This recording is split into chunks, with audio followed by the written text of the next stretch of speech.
tithe is not for business. It's a sacred offering. Number one, for the immediate welfare of the priest. And he gave us 10% for achieving that.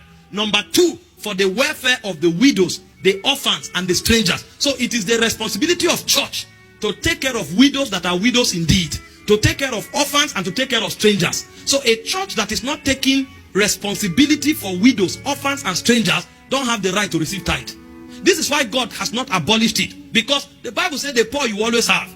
If tithing is abolished, how will widows be taken care of? How will orphans be taken care of? How will strangers be taken care of? So those people who stand up and say in the New Testament we are not supposed to tithe, they don't have understanding of divine administration. When you want to take care of orphans and widows and strangers, will you be taking seed for that? No. There is a structured system for doing that.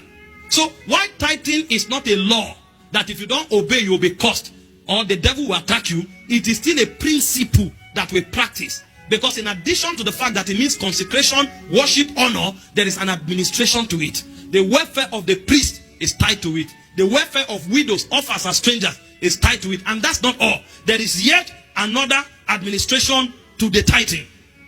The last administration to the tithing is in Deuteronomy 12:11-17. That's a long read. I can't read it. It's for the running of the entire church. So when we have a program, the Bible said we should bring our tithe to the house of God. It said let the animals be killed and slaughtered and let everybody eat from it. So there is food, and that's why I said you bring all the tithe to the house of God that there might be food. And you know, food in the New Testament is not just turkey and okoroko. Those of you who love stockfish in soup, that's not all there is about food in the New Testament. The word I'm preaching to you is food. How will you hear it if there's no microphone?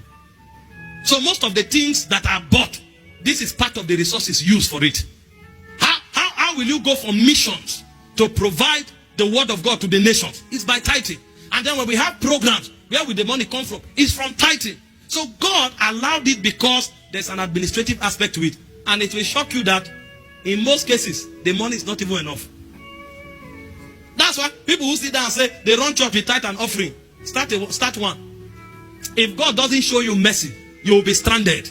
See, God did these things to build integrity in us, to build transparency and accountability in us, so that our character and righteousness can be built up. But I can tell you, 90% of the administration of the church is already bigger than the tithe and offering.